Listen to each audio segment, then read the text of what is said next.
even though it is not literally the birthday as you understand it, in our reality, again, having a different time frame dimensional experience, the date that corresponds to my date of birth in your reality was November 11th. Yes, thank you. 157. Wow. This is my first experience with you here. Well, this is my first experience with you. Congratulations. Thank you. So I have a mundane question. There are no mundane questions. Oh, great. That's good to know. Thank you. Is it important to you? Yes, it is. Why would you consider it mundane then? Because I felt like everyone else was asking questions that pertain to other. Because I felt like everyone else was asking questions that pertain to other cosmic issues. Yes, and I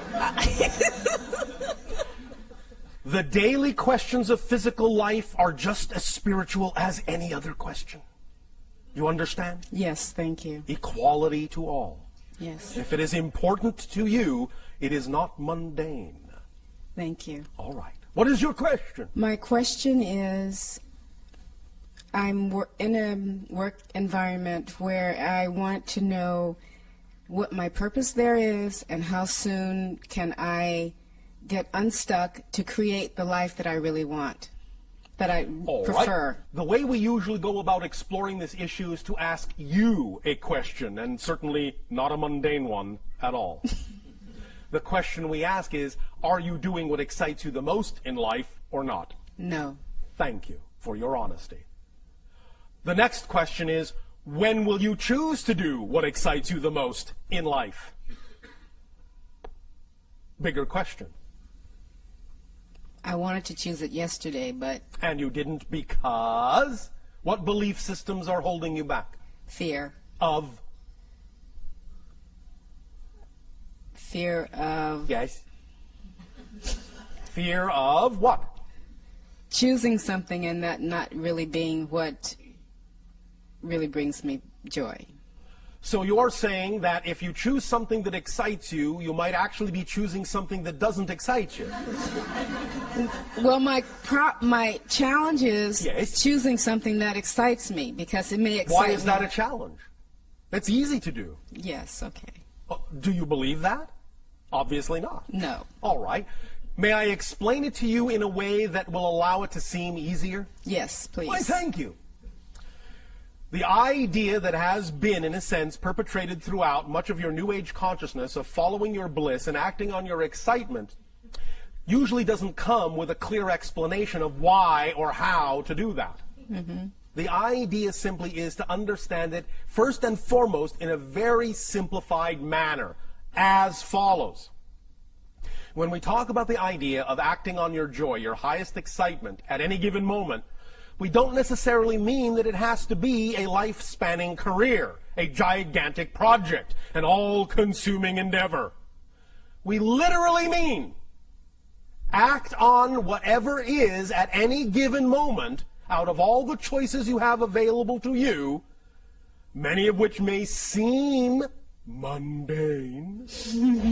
Just act at any given moment on the one that contains the highest amount of excitement out of all the choices you have the ability to take action on. Period. That's it.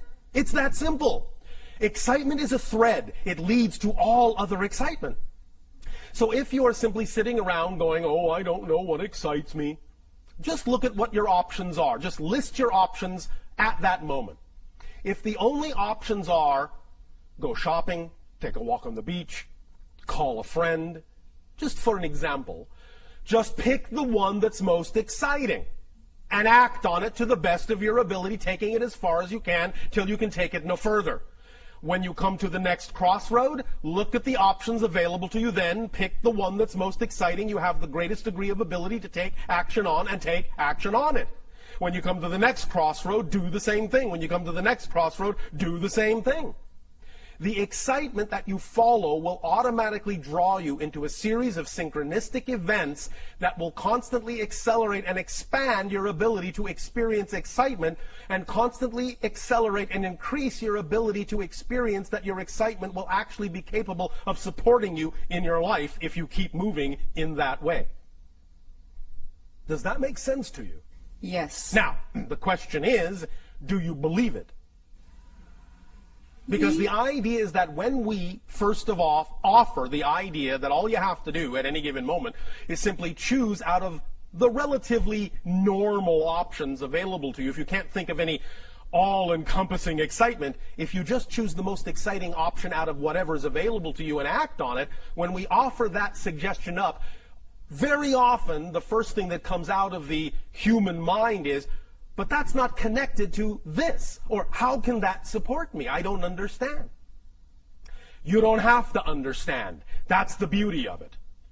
The idea is that your physical mind is not designed, never was, and never will be designed to understand how things will happen. It is not designed to understand or comprehend how something that you act on that excites you will bring you the thing you need somewhere down the line. So you don't have to think about how that's going to happen. All you have to do is act on it knowing that it will. Because the human mind is only designed to experience how things are happening. That's it. The human mind is only designed, the physical mind is only designed to understand the physical experience. The mechanism of how these things come to you come from a higher realm that is beyond the purview of the physical mind to comprehend or understand or be able to completely perceive. So you need to stop doing the job of the higher mind, let the higher mind do its job, and bring you these things as you need them in the way that it benefits you best. All you need to do to activate that mechanism, and we'll be talking a little bit more tomorrow about the idea of the mechanism of manifestation in a more complete investigation of that mechanism. But the only thing you really have to do is just start the ball rolling by acting on whatever excitement you are capable of acting on, and thus then by doing so, acting as an example to the higher mind, proving that you're willing to move in that direction so that the higher mind can go, finally she is willing to act in that vibration, so I can now give her more of that vibration, more things that are representative of that vibration, because she is showing by her behavior that she's willing to act on it. But if you're not willing to act on your excitement, why should the higher mind give you something to act on if you're not going to act on it? You see, you have to clear the space by acting on what you are capable of acting on before you make room for something bigger to come in. Because if you're not going to act on what you've got, well, higher mind is not going to do pointless things and give you things you're not going to act on. So you simply stop the whole process of your excitement expanding. Does that make sense mechanically? Yes. Are you willing to believe that you can act on your excitement and know that it will lead you where you need to be led? Yes. Trusting the synchronicity that will occur? Yes. We'll see. But that's the basic explanation of how it works. So when you say you have a difficult time figuring out what excites you, I apologize, but we actually don't believe you. Because it's really simpler than you think. You're just having a difficult time understanding a clear definition of excitement and following it. You follow? I do follow. I think the other part of that is because if I'm in a work environment and my excitement may be not to be there, then leave. Although, understand, we are very aware of what your belief systems are all about, many of you. And if you have a belief system that says if you leave that work environment, as much as you may not find it exciting, if you have a belief system that says that leaving that work environment is going to put stress on you, is going to, in a sense, cause you harm in some way, then you must honor your belief system for as long as you're going to hold on to it. But at least take the steps you can take. At least take the steps of acting on your excitement that you are willing to take. And the more you do that, the more your excitement will prove to you that it can support you as well. And the more it shows you it can support you, the more you'll be willing to let go of those things you don't prefer. So you can do it at your own pace. Don't dishonor your belief system. You can jump off the cliff, but only if you believe that you actually will fly. Otherwise, I would suggest you're in for a very hard landing. So don't dishonor your belief system. Don't just think, all right, I'll just throw caution to the wind and ignore my beliefs. Just think, all right, I'll just throw caution to the wind and ignore my beliefs. That will always get you smacking into that brick wall we're going to talk about tomorrow. But the idea is that when you work with your beliefs and understand why you have the belief that you can't be supported in something that you love as opposed to something you don't love, then when you work with those beliefs, you can change them. And the more you change them, the more you will relax into understanding how your excitement can, in fact, support you. One very strong exercise that I would always suggest to many of you, because it is based in your own reality, so it has more opportunity to stick in your mind, is to look at examples in your world of people that are making a living, in fact making a wonderful living, being supported by doing nothing but the thing that excites them the most. Because I guarantee you, when you look at them and understand how they're doing that, you will understand that if they can do it, you can do it. There is nothing special about them in that context. If you can see it, if you can attract into your reality an example of someone acting on their joy and being supported in their life by doing so, if you could have attracted that example into your reality, if you are capable of even perceiving it, that means you are capable of living it. Otherwise, you wouldn't have been capable of perceiving it, because reality doesn't do pointless things, and you cannot perceive what you are not the potential vibration of. You follow? Yes. Does this help? Yes, thank you very much. Thank you.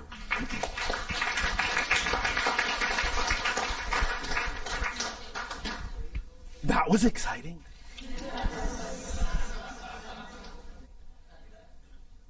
Bashar, we have a question from our News for the Soul listeners. Oh, all right. And this question is, why do we exist at all? Because you have to. I'll put it another way. Existence simply is. The question, why does existence exist, is a question created within existence. The question is subject to existence. Existence is not subject to the question. Existence only has one quality, to exist. Therefore, that which exists simply exists. It doesn't in any way, shape, or form need to justify its existence by asking, why does it exist? Existence exists because that's the quality it exhibits. Existence. That's amazing. We think so. All the things that will never exist already don't exist. There's no room in non-existence for the things that do exist. Therefore, if it exists, it doesn't need to explain why it exists. It exists because it's not non-existence. Therefore, the only other place it can be is in existence. That's the ultimate polarity of creation. I get the feeling that the people on your planet enjoy that kind of thinking. We do.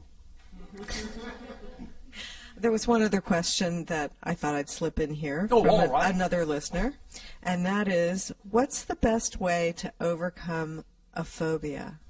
It depends. There is no one best way. It depends upon the person. It depends upon their belief systems. It depends upon what permission slips work best for them. The best way, euphemistically, is their way. Whatever their imagination tells them is their best way. There are any number of suggestions we can make, depending upon the person, depending upon the phobia, but you have to go on a case-by-case basis. There may not necessarily be a generalized idea that will work for all people. Well, what is the basis of phobia? The basis of phobia is the idea of a belief system that allows you to see a representation of the belief that you are completely out of control. Does that make sense? Yeah, and so the specific phobia is a symbolic representation of the kind of belief, the kind of experience of being out of control that the person has. So, if you wish to carry this further, you could say the best way, quote unquote, to understand how to create or alleviate the creation of the phobia is to understand the symbology of what it is the person is phobic about as a symbolic representation of the control issue they feel that they lack within themselves. A lot of times people think they're connected like with a past life. In a sense, it can be. However, remember that from our point of view, there really is no such thing as the past or the future.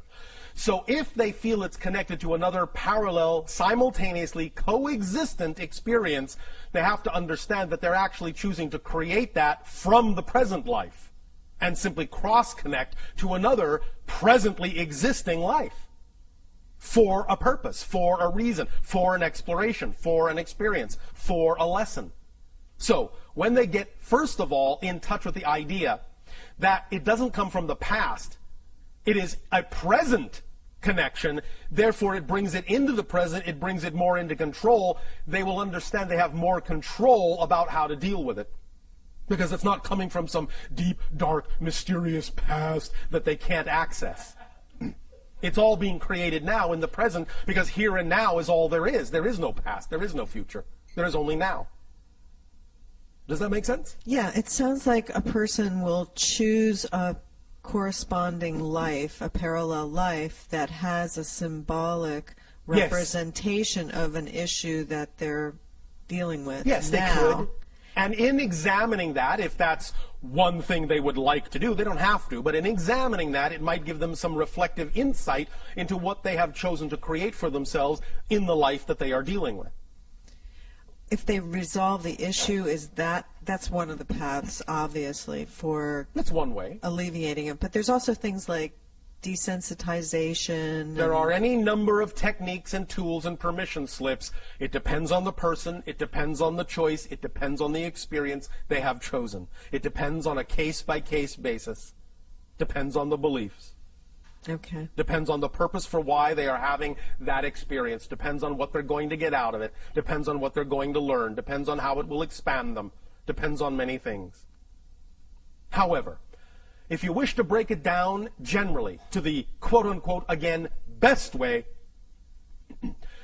by always acting to the best of your ability on the thing that excites you the most, that process in and of itself will always force you to face whatever issues need to be faced and integrated to allow you to continue on the path of acting on your excitement.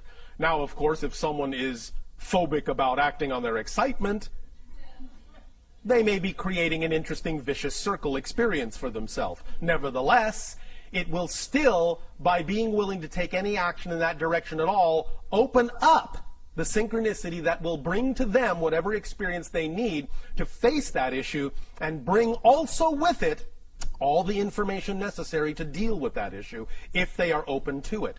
We understand that very often negative beliefs and fear may make it seem as if that's the last thing they want to do, but that's one of the things we're also going to be discussing tomorrow in terms of X-raying the structure of negative beliefs. So, for the idea of phobias, really understanding the structure of the belief that is causing the phobia can also be of great assistance, but the structure of that belief may vary from phobia to phobia and person to person. So there's no, again, exactly one best way, but on a very fundamental level, certainly understanding the structure of the belief that's causing the phobia can at least give a person a head start. All right? Okay, that's great. Thank you. Thank you. Hello. And a you good day. I only have 2 questions. Oh, only 2. Oh, all right. My first question is I am experiencing a lot of change. I am experiencing a lot of change and transition like many people. A lot of what I've built up, Congratulations. I've had to let go of. Yes. And I'm just wondering if there anything that you could tell us that will help this transition move a little bit more smoothly. Thought I just did. Act on your highest joy to the best of your ability. Now, understand this. When we talk about acting on your excitement, it's because we know that excitement is actually a complete kit. It's the driving engine and the organizing principle of your entire life. So when you act on it fully, as best as you can, what will come with it are all the things necessary to actually allow you to expand in the smoothest, most effortless, most joyful way possible. It's a complete kit. It's self-contained. You don't necessarily need to do anything extra beyond the idea of fully acting with integrity to the best of your ability on your highest excitement in order to attract whatever you need synchronistically to allow you to experience your life in the smoothest way possible. As long as you're always willing to face and integrate and work with and deal with whatever your excitement brings up, then you will find that you'll be able to move forward in the smoothest possible way. Your willingness to allow whatever issue comes up, whatever belief comes up, whatever fear comes up, your willingness to allow it to be there for a reason and use it in a positive way is what will smooth out all the bumps. When you make fear your friend, when you say it's a messenger telling you something about yourself that you want to know, when you understand that fear is nothing but your own energy simply being filtered through belief systems that are out of alignment with your true self, then you can say, thank you, fear, for coming up. Thank you, issue, for coming up and pointing out to me that I have a belief that's out of alignment with my preferred, true, natural core self. And as soon as you identify the belief in that way and relate to the belief in that way and make a friend of your belief in that way, it will smooth out the fear energy into joy and excitement and give you the opportunity to utilize that understanding and that knowledge in the best possible way. Does that make sense to you?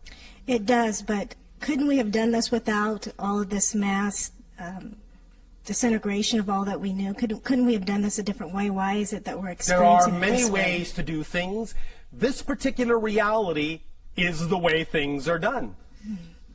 You are also, as a soul, having experiences in other realities where things are done differently. But you also chose to be here because you wanted to experience this way as well, because it's one of the valid ways to experience the idea of creation. Breakdown, build-up, destruction, creation. It's a very valid way to experience the idea of creation. And again, when you learn to enjoy it for what it is, you will smooth out the bumps in it. Many individuals on your planet have talked to us about the idea that you feel like you're stuck in some kind of remedial kindergarten class, a school of hard knocks, a suffering planet. We choose to view this as a master graduating class. So the idea is that, yes, all right, college, university, sure, it's a little tougher than high school, but you're up to it because now you are in the master class. So the more you know that's what it is and the more you treat it as such, the more benefit you will receive from the way things are structured and the smoother things will get, and you will not have to experience it that way anymore. But the idea is, again, using the power of paradox. When you allow it to be all right to experience it the way you are experiencing it, you will no longer have a reason to experience it that way. It's only the resistance to the way you're experiencing it that makes that experience take longer to change. I get it. Thank you. I knew you would. My last question is for the past year during meditation or a time where I'm slowing my mind down to connect, I'm experiencing a lot of pressure in my head. Yes. Could you explain what that's about? There are sometimes different symptomologies when you are realigning energies. Sometimes there are physiological side effects or symptomologies. That's all right. They will dissipate. As you become more smoothly aligned and less resistant to certain kinds of change, those pressures will smooth out. Right now, it's simply the idea that the energy you are attempting to integrate in your estimation, in your belief system, in your definition, is simply more than you're used to. You don't feel equal to it yet. Therefore, as we have euphemistically said by analogy, it's like you are trying to download a dam full of water through a garden hose. There is pressure. But when you widen the hose into a giant conduit, the pressure will be relieved because you become more equal to the energy you are channeling. You follow? Yes, I do. Does that help? Yes, thank you. Thank you.